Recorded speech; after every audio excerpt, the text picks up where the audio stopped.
White House aides infuriated as Trump bulldozes his own infrastructure plan.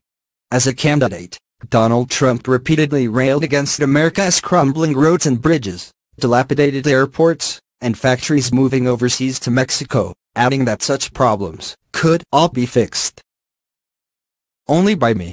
Yet after he was inexplicably elected, instead of designing a plan that could actually win Democratic support, not to mention the support of many Americans, the self-described genius decided to direct his energies first toward attempting to kill Obamacare and second toward passing a wildly unpopular tax bill.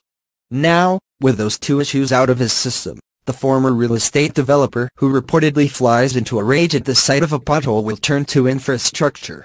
So far, though, the administration's attempts to formulate a coherent policy are going about as well as its so-called Infrastructure Week. Trump has frequently described himself as a builder, regaling audiences with stories from his real estate days, and donning hard hats with aplomb.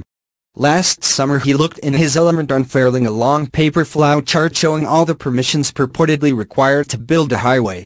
He also, perhaps unsurprisingly, don't seem to understand much about his own infrastructure plan.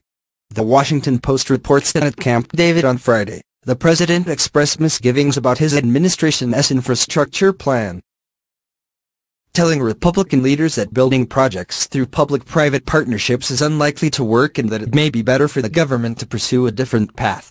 Unfortunately, it seems no one informed Trump as spokespeople of his change of heart. According to the Post, Trump's repeated grumbling about the workability of public-private partnerships has infuriated and surprised some administration aides who have worked on the plans for months, especially as they were aiming to release their goals later this month.